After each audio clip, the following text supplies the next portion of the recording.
Can you hear me all right up there? Raise your hand if you can't hear me. Great. All right. You can hear me. It's a pleasure to be here today. Probably in that introduction, you were taken a bit by surprise when Steve mentioned that I got my degree in the Harris Fine Arts Center. How many of you have ever taken a class in the HVAC? All right, good. That's a good sign. Because full disclosure, my first admission to you, when I was at BYU back in the 80s, I never took a class in the Tanner Building. Right, sacrilegious, isn't it? I never thought that I'd end up in business. I had other pursuits. And so what I want to share with you today is kind of the evolution of my career, and hopefully through my experiences you can learn some things about your career, both academic and professional. And so if you'll excuse a little bit of the autobiography you're going to hear today, hopefully, as I say, there's going to be some principles that will be very applicable to whatever you do. So I'll talk a little bit about Gameface, of course, this company which we're very proud of, which has its 22nd year anniversary in just a couple of weeks. But before I do that, I think if I was to put kind of a theme around my remarks today, it would be this. The theme would be, as I attempt to move forward, do I have to get closer? Is it this button right here? Okay, if you would. Yeah. Thanks, Sam. Go ahead. The theme would be this, to dive into the difficult. That might be a summary of my career. Not to suggest that other people don't have difficult circumstances and challenges in their careers. Everybody in this room has gone through trials, afflictions, ordeals. Some of them you caused, some of them were caused by other people. But that's probably not going to escape you professionally. It didn't me, and I want to elaborate on that. Another way, if I could, Sam, another way of saying this is to make sure, though, before you dive into the difficult, that you know how to swim. Let me explain what I mean by that before I get to the scripture that you see on the screen. This may surprise you, but I actually recommend to a lot of people that I meet who ask about entrepreneurship, I recommend, in fact, I implore them to avoid it at all costs, unless it's absolutely part of your DNA. If it's such an intense, emotional, even intellectual desire that you can't escape it, then I say, dive in, the water's fine. But not everybody can swim in the entrepreneurial waters. And I think it's a serious decision that someone makes to become an entrepreneur. It can affect your family, certainly all of your relationships. It can affect your health. It can affect your spiritual health as well. And so it's a big commitment. Taking a job with somebody else is also a big commitment, but starting a business or starting an entrepreneurial venture is something that I think takes a little bit more introspection. And I'm going to say in this environment, based on my experience, it takes quite a bit of prayer, quite a bit of pondering, if you will, as to whether it's right for you or entrepreneurialism is right for you. So I want to take you back many, many years ago as I was entering the Missionary Training Center. I decided to serve a mission between my freshman and sophomore years, and I was called to serve in Japan. And when I was in the MTC, I don't know if any of you had a similar experience if you've served a mission or if you've been in a class where the class material just seemed to be just more than you could stand. It was overly challenging, more than you expected perhaps. That's how it was for me trying to learn the language of Japanese in my first few weeks in the MTC. And then as we are accustomed to doing, if you have served a mission, you know what I'm talking about, you have your personal study time. And during that study time, one day, sitting in the hallway of the MTC, I opened up my scriptures and randomly selected a book from the Bible. a book that I frankly didn't know very well as a 19-year-old kid. And that was, if you could, one more click, Sam, just one more for me. It's in Jeremiah. So I began reading in Jeremiah, again, somewhat randomly, and I began reading this account of this prophet. I'm going to read it with you here. Jeremiah was overwhelmed by the task that he was faced with. Then the word of the Lord came unto me, saying, Before I formed thee in the belly, I knew thee, and before thou camest forth out of the womb, I sanctified thee, and I ordained thee a prophet unto the nations. In other words, that's your charge, Jeremiah. You've got a bigger task ahead of you than you can even fathom.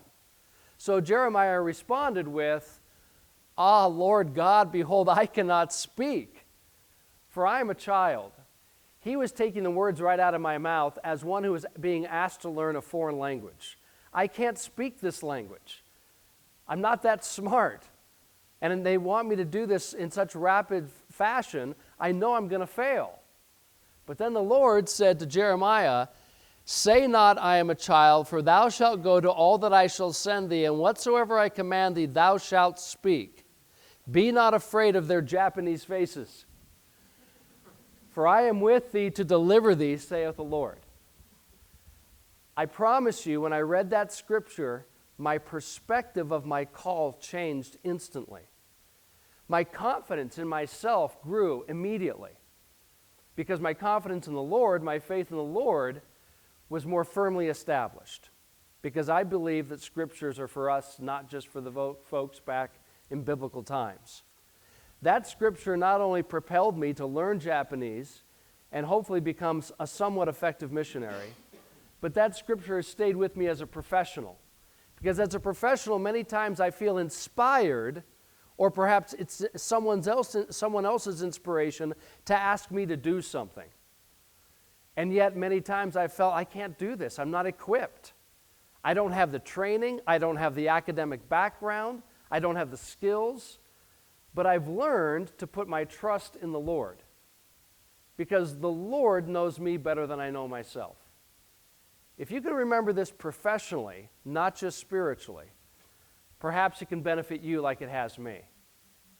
So, as Steve mentioned, I went to BYU following my mission. I got my degree in theater and cinematic arts. I'm going to share something with you I've never shared publicly. I went to BYU on a scholarship for theater and cinematic arts because it was offered to me, and my family didn't have the resources to pay for my education. So I figured this is my only way to get to this campus, was to follow that offer to take a scholarship in acting. So, Steve, you asked if we're going to have a performance. No, I'm well past that. Thank heavens I'm not an actor. The world thanks me that I'm not an actor today. But I learned some skills in that degree, which I've never regretted. In fact, entrepreneurs, if you have difficulty presenting an idea in front of a small group or a large group of people, you might consider taking an acting or speech course across campus. I'm totally serious. But that's a different subject.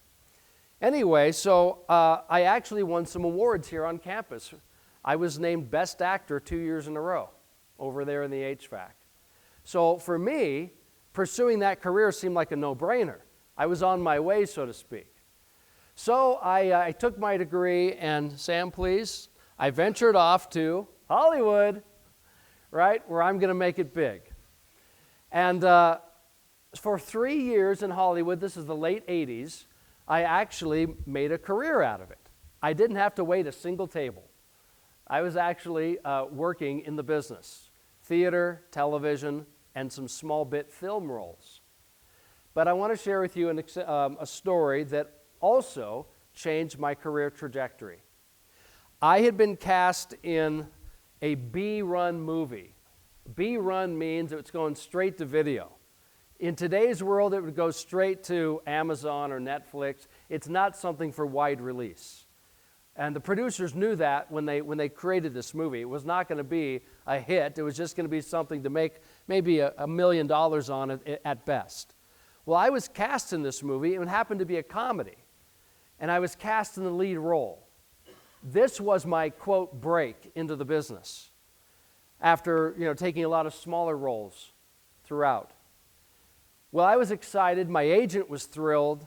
My wife was very happy. And they asked me to come back the very next day to read the script against other actors and actresses they were considering for the supporting roles. So, of course, I'll be there. I'm now hired, so to speak, right? It's the least I can do. So as I'm there, they hand me the script, and I'm on a stage not unlike this one, and the producers and the director and the writers are sitting there in the theater. And before the other actors come on, I start reading through pages I hadn't seen before of the script. Immediately, I knew I had a problem. Because the pages of the script were asking the characters, the actors, to portray acts and to say words I had never done in my life. Now, the other actors start filing in. And they have 3 or 4 of these folks on the stage with me, and the director sitting right about here says, all right, Rob, why don't you begin? Again, I've never said these words before. I can't reenact what the script is suggesting I need to do right now. This is that moment, right? I think back to all the things I've been taught, all the things I'd felt through the Spirit, and I walked down and I handed the script to the director, and I said, I'm sorry, I'm not your guy. I walked down out of the theater knowing that I had just ended my career in any kind of performance. I had to call my agent immediately and tell him what had just happened. He was furious. He gave me the old line, you'll never work in this town again. And I believed him. And he was right. So I came home and I told my wife Allison what had happened. Didn't have cell phones back then, so I had to wait for the long drive home on the Santa Monica Freeway to tell her what had happened. Trying to think, well, how am I going to explain this to her? And she was accepting of it. In fact, I think she would say she was proud of my decision, even though it meant that financially we were back to where we started. In fact, I never participated in that industry again after that audition. Now, I will add, I don't think we have any aspiring young actors in the room, but if you have one in your family or in your apartment, I would just encourage them by saying, today there's so many more opportunities in that field than there were back in the late 80s because of all the content that's being produced through people like you who are creating platforms for us to see content, whether it be online, on our apps, etc. Not to mention the cable channels that didn't exist when I was a young, aspiring actor. So I would hope to encourage those folks.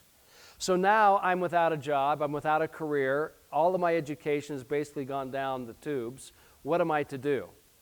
Well, a particular friend who I had recently met because he was my understudy for a play that I was in Los Angeles where I had the leading role. And as an understudy, we'd always sit in the dressing room prior to the show and we'd talk and get to know each other as buddies. He never performed because I was never sick or never missed a performance. But we became good friends. One time during a performance, this is obviously before that audition I just explained to you, he said to me, hey Rob, I just got a job today. I thought, well, that's cool, Charles. I'm thinking he's got some job in a commercial or something. I said, what is it? He goes, I got a job working for the Los Angeles Clippers basketball team. I thought, what? I said, you're not 6'9". I don't get this. What do you mean working for the Clippers? He goes, yeah, they hired me to sell.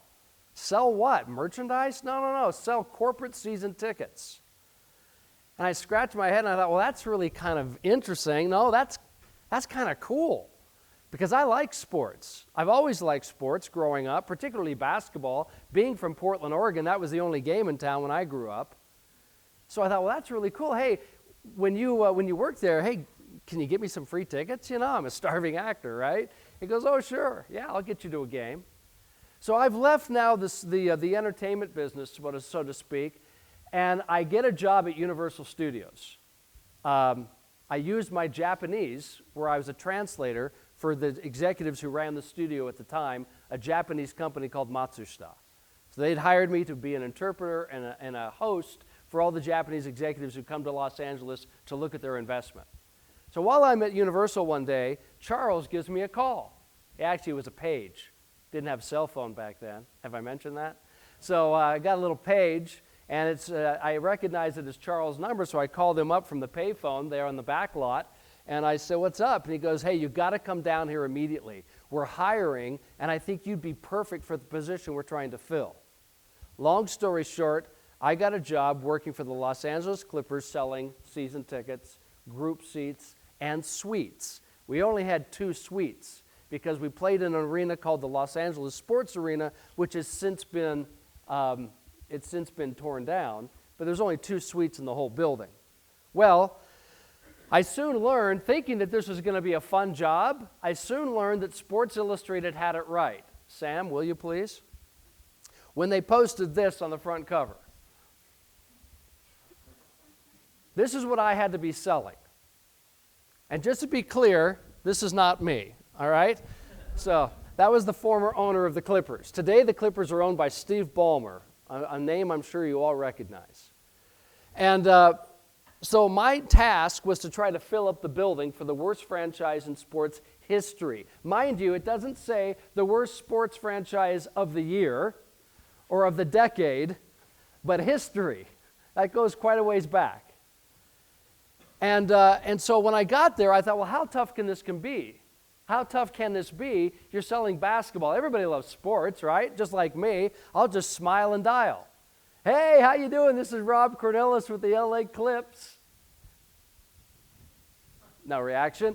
"Hey, we're going to have a great season this year. You know, we're 0-0. We're tied for first place."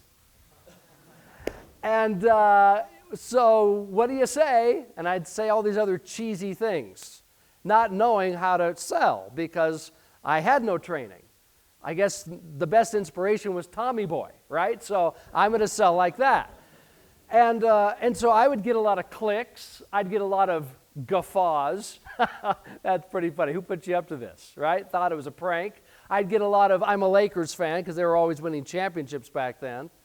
I'd get a lot of, "Your team stinks." I wouldn't be caught dead in South Central going to one of your games. I got one woman who had no idea who we were. When I said I'm with the LA Clippers, she says, "I don't need a haircut." Click. You know, it was a very difficult proposition. Even though I tried to tell or convince people it was hip to clip when I was there. I made that up, by the way. So I'm discovering this is a lot harder than I thought it was. Meanwhile, my wife Allison is pregnant with our first child, and this is where we're living.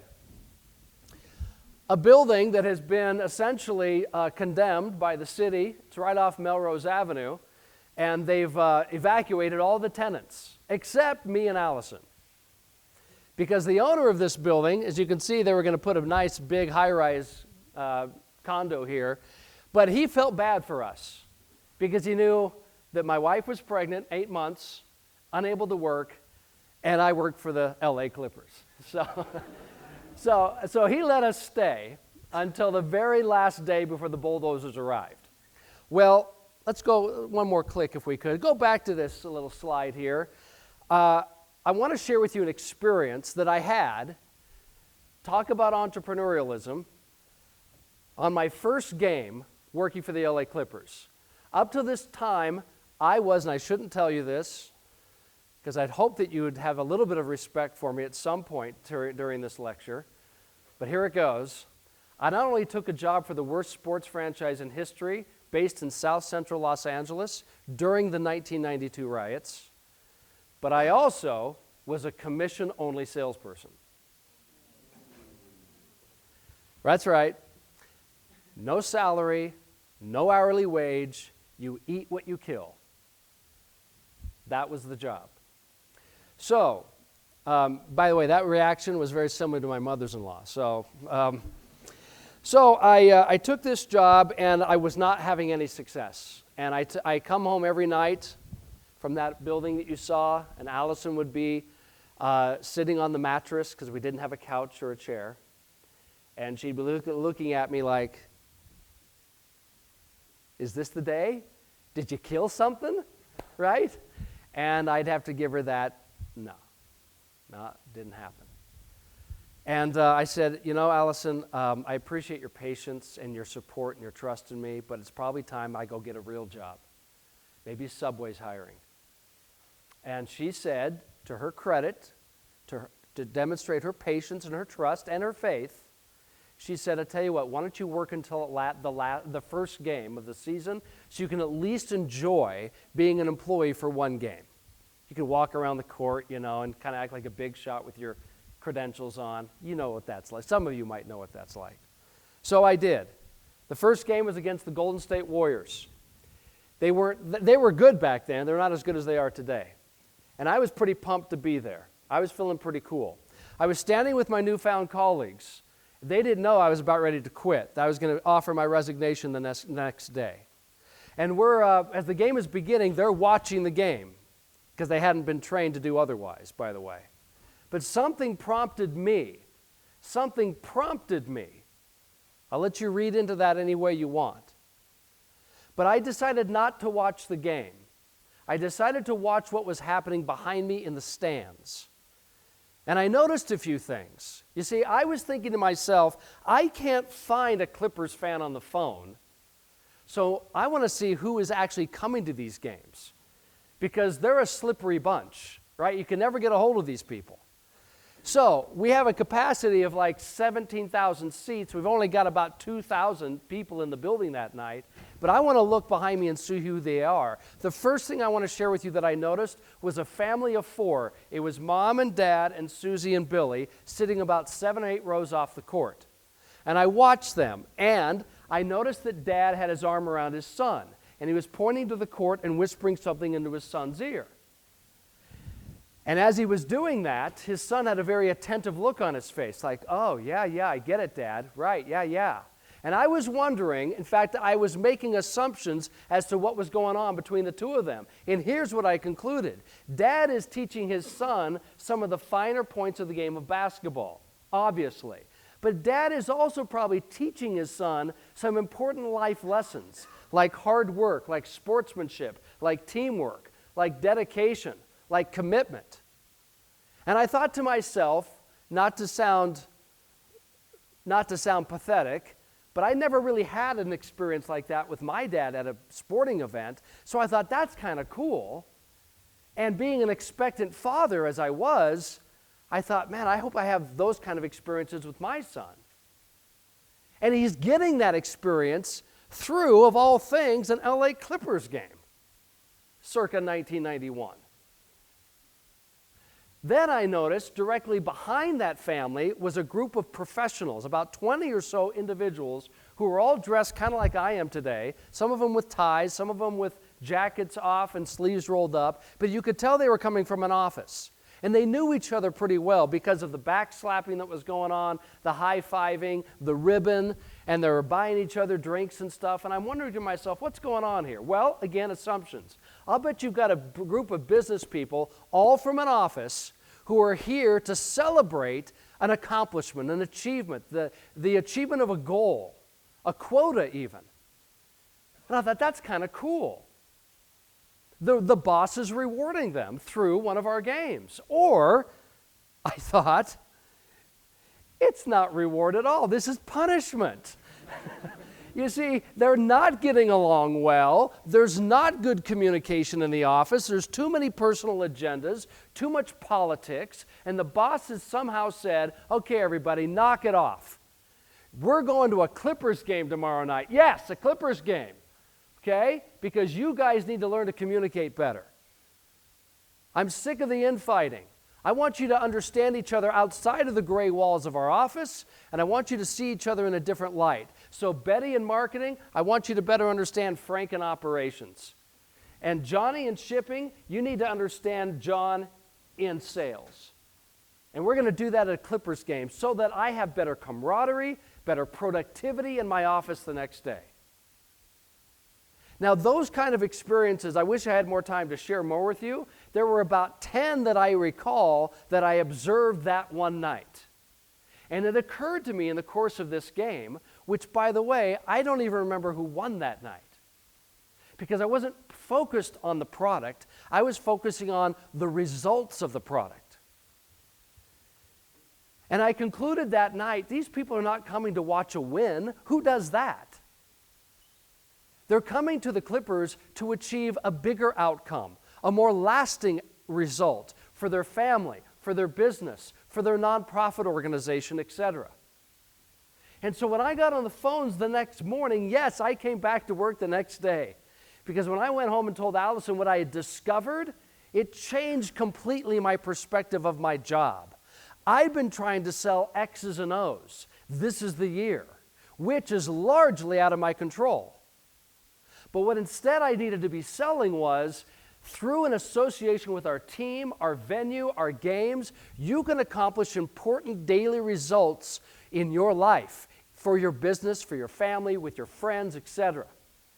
And now I'm getting on the phone, instead of saying, hey, you want to buy some season tickets, which was a lame brain introduction, it was now something like this. My name is Rob Cornilles. I'm with the front office of the Los Angeles Clippers. And I'm so glad I got a hold of you today because we really admire the work that your firm is doing in town, especially in your startup phase.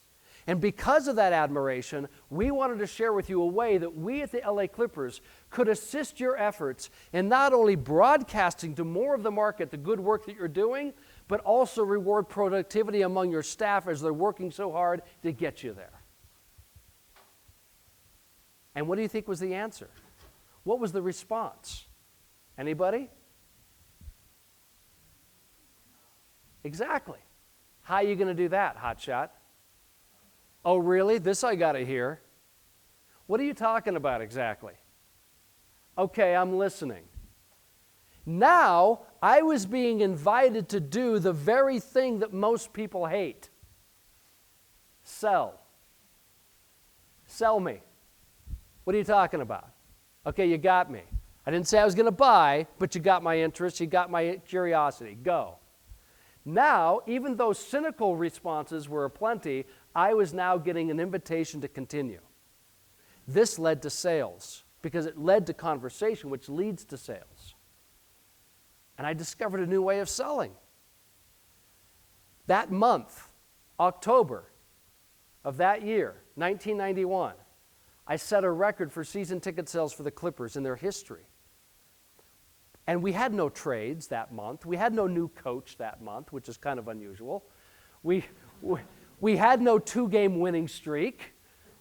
We had nothing that the fan would expect that you would have in order to sell a bunch of season tickets. So they promoted me within 3 months because I kept setting records. For better or for worse, they promoted me. Now I'm managing my staff, or my colleagues who now are my staff. And I shared with them this approach. Stop selling product. You have no control over the product. Sell the results the product brings. That's our domain. We can't control the X's and O's and the player substitutions on the court, or if someone twists their knee. What we can affect in a positive way is the results people are getting in the stands by associating with our club. That's our domain. That's where we're going to make our mark. So we began employing this principle, and we started selling out games we had no business selling out. The NBA calls me up, alarmed. What are you doing? Your team still stinks. What are you guys doing? We understand you're selling. Are you giving away a bunch of free tickets, which was against league policy? No. These aren't give-outs. These are sellouts. Okay, how you doing that? Come on, you are the Clippers. How you doing that? I explained it. Pause, silence on the other end of the line at the NBA league office with the 3 people on the speakerphone with me. Finally, the silence is broken with, would you mind sharing those ideas, Rob, with the other teams at our next league meeting? Yeah. Yeah, will you feed me while I'm there? Yeah. Yeah, Rob, we'll take care. We'll take care. Just be there. Okay. Great. So I brought my transparencies, right? Because we didn't have PowerPoint. So I had, do you remember those days, Steve? right? The overhead projector with the plastic transparencies, right? And my son's diaper so I could wipe it off and grease pen the next slide, right? So that's the way we presented back then. And following that, a few teams came and tapped me on the shoulders and said, hey, Rob, don't tell anybody, but we'd like you to come to our office and be more specific. Do you think you could come visit us in the next couple of weeks? So I got permission. I'm starting to travel around the league, sharing our ideas, our principles, our practices. And this persisted now for 2 or 3 seasons. I'm getting phone calls from baseball teams, football teams, arena football teams, minor league baseball teams, women's soccer teams, hockey teams. Hey, we heard what you did with that NBA team across the street. Do you think that could work in our sport? Principles are principles. Just need to tweak it a little bit. I'm sure it can. And that's when I decided on good terms to leave the Clippers in 1995, Sam, if you would please, and form Gameface. Allison and I decided to move this consulting business to Portland, where we were both from. As Steve said, we were high school sweethearts, so that's where our parents were. We wanted to raise our kids around family. And so we began Gameface, and over the years, next slide please, we have had the privilege of working with brands such as these. We have about 300 sports team clients, including athletic departments, and these are just the most recent ones that we've worked with. Perhaps you see a favorite team of yours or not. If you're not into sports, that's fine too, because one of the other things I would share with you is about 100 of our clients, when we have about 400 total, don't come from sports at all. They're industries like tech, software. We're working with Marriott CX just up the freeway in Lehigh right now. We work with Nuvi. We're working with organizations like this because principles are principles. A principle is a universal truth. How it's applied to your situation and mine is really just up to the user. It's up to the applicant. That's why I'm sharing with you ideas that may seem very steeped in sports and entertainment, but I'm convinced they can work in your life because they've worked in mine. Even my somewhat disorganized, without a roadmap life that I've had professionally. By the way, I just want to point out, I think I deserve some credit for this. There's one particular brand we've worked with recently that I put kind of right down here. Thank you. Thank you very much. By the way, when I go speak at the U, I do the same with the Y. No, I'm just kidding. No, that's a joke. So anyway, each of these organizations have different challenges. You may think it's stick and ball. No, it isn't, folks. These are all sales-driven organizations. They're sales-driven organizations. If they don't bring in spectators, they don't have a company, whether that's on a phone or in a seat. I'm sure your business, the business you have up here, the business you're working for right now, the job you had before this semester started, they're all sales-driven organizations as well. If you don't drive revenues, you'll become a nonprofit. And I've learned in my business and hiring, we've had about 70 employees over the years. I've learned that it's funny, but revenues seem to solve a lot of problems. A lot of your challenges as a business can be solved by growing your top-line revenues. And that's what Gameface focuses on. That's what we specialize in. Not only how to bring money in the door, but how to make sure they don't escape out the back door because of a bad experience, for example. So, with Gameface, the other thing we did, I thought you might find interesting, and give me a cue on time, would you please? How much more time do we have? 10 minutes, great. One thing we also did at Gameface to innovate is we not only created a cottage industry, we were the first firm that ever started specializing in sports and entertainment sales and service training. But we also created something we called the Gameface Sales Academy. So we bring people who aren't in our industry but want to. They want to get into one of these doors, but they find that it's a very tough door to get into. It's a very narrow door. So we say, come to our academy. We'll teach you the same skills that we teach our clients, and then you'll become a more marketable candidate. and will not only make you more marketable, will actually open those doors for you. Because it behooves us to make sure that our clients are getting the best people inside their organization. And if those people are Gameface trained, then they're going to speak the language that's already being spoken in these organizations.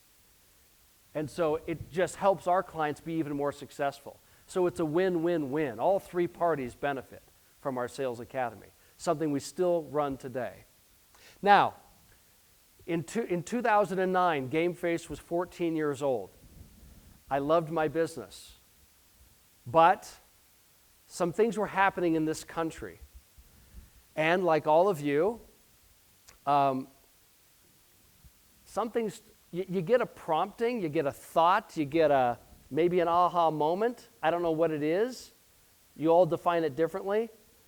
But for me, it was I don't like some of the things that are happening in this country as a business owner, as a father, as a husband, hopefully as a community activist. I want to make life a little bit better. And I happened to meet this guy. You probably recognize him. Funny little story. After this picture was taken, I had it printed, and I wrote on it with a felt tip pen, Mitt, best wishes, Rob. And I mailed it to him. So he thought it was funny. So I met this guy in 2009.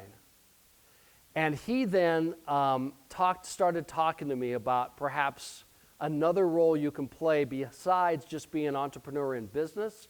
What about being an entrepreneur in public policy? And then he sicked these three people on me. This guy over here, John Boehner, former Speaker of the House of the U.S. House of Representatives, retired from politics a little over a year ago. That's me he's talking to. You may not know it, but he's a chain smoker. I think, as I recall that conversation, he was saying, "Are you sure you don't have a cigarette on you?" This guy up here, Paul Ryan from Wisconsin, the current Speaker of the House. And this guy, Greg Walden, who's the chairman of the House Energy and Commerce Committee. These three guys started calling me and inviting me to Washington, D.C. They recruited me to run for U.S. Congress. I essentially left my business to go do this. Based in Portland, Oregon, I was a Republican. I still am. A Republican hasn't won that seat in Portland since 1974, since Gerald Ford was president. It was an uphill battle. Remember, I like to dive into the difficult.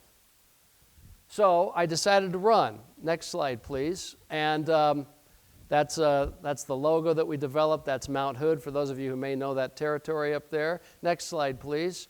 And I gave it a go, running in the 2010 midterm elections. When you do these types of things, it's very entrepreneurial, running a campaign, especially for a guy who's never even run for dog catcher. And a lot of people wondered, why are you running for U.S. Congress? You haven't been a mayor of a local town. You haven't been on a city council. You haven't been on a school board. Well, frankly, one of the reasons I ran is because nobody else was going to. Nobody else would in my party in that city. The guy who was in office was a 7-term incumbent and never had a challenger or a serious challenger. So you do all kinds of things. You got to go raise money. That's what this slide represents, one of various events that we did. The gentleman who appeared with me at that event is currently the U.S. Secretary of Health and Human Services, Tom Price. So he's in the Trump administration. He did the first event for me to help me raise money. Good friend. This guy up here, Phil Knight, chairman and founder of Nike, former chairman. He's now fully retired. He was my biggest donor. That may surprise you. You may think like I did before I met him, oh, I'm sure he's a liberal. I'm sure he's not a conservative like me. Just look at his company. But privately, this guy shares my values. And I didn't know that until we met in his office that first day, by invitation. And then he became my biggest donor over the time I was doing it. And then this is just me, shaking babies and smiling hands, or whatever that's called. You get the idea. You just got to do all that stuff, right? But it's entrepreneurial. And I want to share with you, this decision did not come lightly because I was leaving the business that I loved and that provided for my family. It came through prayer. And I hope that doesn't bother any of you in this room by saying that. It came through prayer, but that prayer was accompanied by tremendous study. It also came through pondering in a special place. Has a lot of spires on it in Portland. I spent a lot of time there with my wife. I learned to love the temple more than I ever had in my life. I learned that my favorite part of the temple was what happens after the ordinances are done. Because that's when I really received answers that I was looking for. But I want to impress upon you, not all of my answers were crystal clear. But since time is short, let me give you the postscript of the story. I lost. Does that surprise you? I lost. Came closer than any person had to beating that incumbent, but I lost. A few months after he beat me, he had to resign due to a scandal that he was involved in that was occurring during our campaign, which the media would not report on, which was unfortunate for all of us. So there was a special election called to fill that empty seat, and I ran again. And once again, I was the nominee of my party. I lost a second time. The second time I ran happened to be against the opponent was President Obama's chief fundraiser in the Northwest. And her husband had just been appointed by President Obama to the federal bench. And this was the only campaign going on in the country at the time because it was a special election to fill an empty seat. So a lot of resources went in to make me look like a criminal, like a bad person. A lot of friends said, "Why are you doing this?" And I did it because I think we, as a people, have to dive into the difficult. We cannot wait for someone else to do it. If I may speak to you who are LDS, the church is very, what's the word I'm looking for? When they're non-committal when it comes to political candidates. But we as members cannot be. We cannot afford to be. And so I learned a lot through that experience, which I then decided to move back into my business and apply to my business when I decided to go back to Gameface. So, next slide, please. I want to share with you two quick things before we close. The first is the big lie. Go ahead. How many of you have heard this from a well-intentioned parent, mentor, or even teacher? Yeah. I don't mean to undo the good that they've done in your life, but may I suggest that my experience is that that's not true. Who you know may get you an interview. Who you know may get you a meeting with someone whose experience you really value. And those are important. Those have value to you, granted. But next slide, Sam. The truth is, again, please, it's what you can do that matters. It's what you can do that gets you the job. Steve may ask me to interview or have an informational interview with one of his children because we're friends, and he thinks maybe I could have a perspective that would be useful to his children. So who you know got you the introduction, but I'm not going to hire his guy, his daughter, or his son unless I know that they can do something that provides positive results for me and my business. I would ask you to think about that in your own life. What can you do for your next employer? Next slide, please. We learn as entrepreneurs line upon line, but I want to share with you, if you will, please, this scripture, one more, please, from 1 Nephi. Nephi was trying to build ships. His brothers were not being cooperative. Note this sentence here.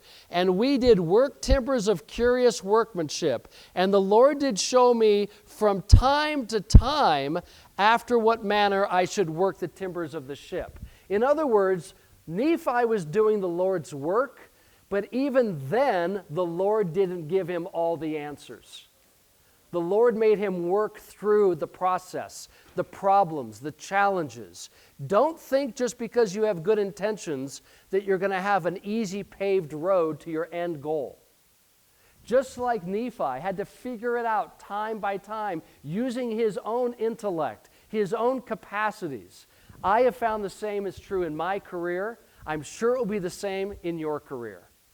And then the last slide I would suggest for you is, for your information, if this is of interest to you, these are some scriptures found in the Book of Mormon specifically that I have found as an entrepreneur that make a big difference for me. I'll move out of the way because I see you're taking photos of it.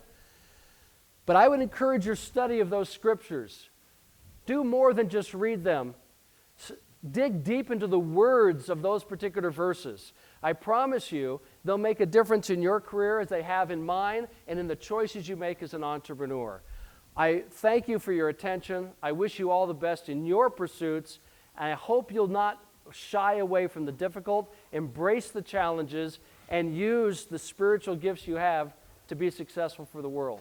Thank you very much.